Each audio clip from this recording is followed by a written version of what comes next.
मी स्वखुशीनं आणि आनंदानं जाहीर करतोय की आजपासून मी उपवास जाहीर केलेला आहे. उपवास म्हणजे पाणी आणि पाण्याचंही त्याग. आपली इच्छा आपण इच्छा ह्याच्यासमोर व्यक्त केली. आपण पाण्याचे त्याग करण्याची म्हणजे यमचक्र आपली इच्छा हा फक्त निरापाकाची यासाठी फक्त पाणी जेवढं घेईल फक्त पाण्याचं मोकळी आपले भाव फार उत्कृष्ट आहे. अशी भावना सर्व साधकांना होत नाही. पण आज लगेच एकही त्याग नाही करायचा. आपण पाणी- पाणी- पाणी तरी सुट असू दे, हा. म्हणजे ताकाचा त्याग करायचा. पण पाणी आता त्याग करायचं नाही लगेच. अजून थोडंसं पाणी फक्त घ्यायला पाणी सोडून अशा प्रकारच्या पुरुषार्थासाठी जोरदार टाळ्यांचा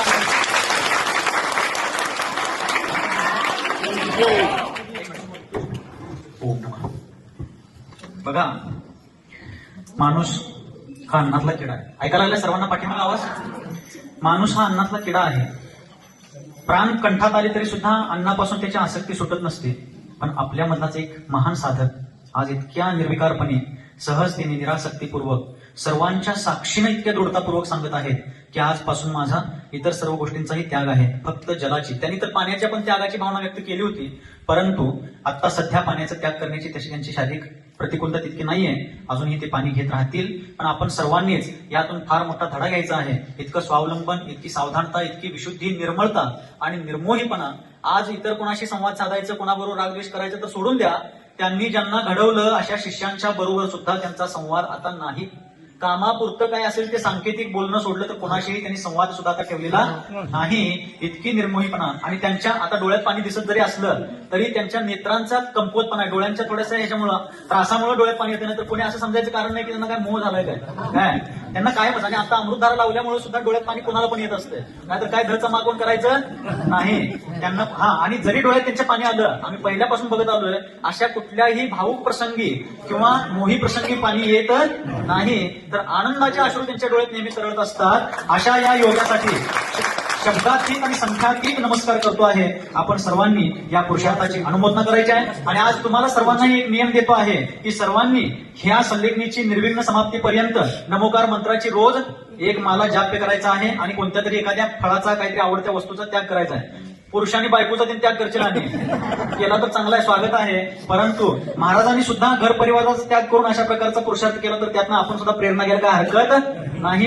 पण यातून आपण मोठा धडा घेऊया आणि शांती आणि संयमाचा मार्ग स्वीकार करूया. हे तेच क्षेत्र आहे ज्या क्षेत्रावरती चारित्री चक्रवर्ती आचार्य महाराजांची समाधी 70 वर्षांपूर्वी झाली होती. हे तेच क्षेत्र आहे जिथं आमचे दादागुरु म्हणजेच आमचे वर्धमानसागर महाराजांचे, सिद्धांतसागर महाराजांचे दादागुरु श्रुतसागर आचार्यांची पण समाधी झाली होती. याच क्षेत्रावरती समाधीपूर्वी श्रुतसागर महाराजांनी आमच्या भाग्य विधात्यांना म्हणजेच सन्मतीसागर आचार्य महाराजांना आपला उत्तराधिकारी नेमला होता. आणि आज त्याच सन्मतीसागर आचार्य देवांचे उत्तराधिकारी पूज्य आचार्य वर्य श्री वर्धमान सागरजी महाराज आपल्या जीवनरूपी मंदिराच्या संयमरूपी शिखरावरती संलेखनीचा रत्न कलश लावण्याचा महान पुरुषार्थ करत आहेत. आणि आपण सगळेजण त्याचे साक्षीदार आहोत.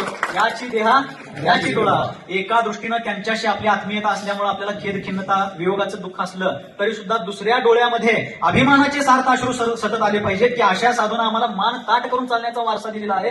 अशा आचार्यांचे आपण अनुयायी आहोत. तर आपणही अशा प्रकारचं जीवन जगण्याचा प्रयत्न करूया. सर्वांनी माझ्या पाठीमागून म्हणायचं आहे, हे आचार्यदेव, हे क्षपकराज, हे भेद विज्ञानी, हे मुक्ती साधक, आपला मार्ग जिनेंद्र भगवंतांच्या द्वारे प्रकाशित केला गेलेला आहे.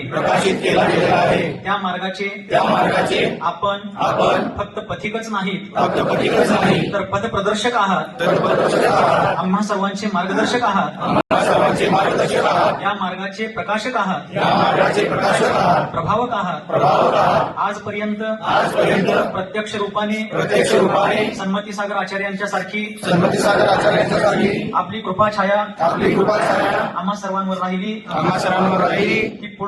ती पुढेही जोपर्यंत प्रत्यक्ष आहे तोपर्यंत प्रत्यक्ष आणि तदनंतर परोक्ष रूपाने का होईना आम्हा सर्वांवर आपलं कृपाछत्र सदैव राहावं हे एक शपथराज आजपर्यंत आम्हा सर्वांकडून उपस्थित अनुपस्थितांकडून कोणत्याही प्रकारे आपल्याला मन वचन कायेने कृतकालिता अनुमोदनेने ज्ञात अज्ञातपणे हेच पोहोचले असेल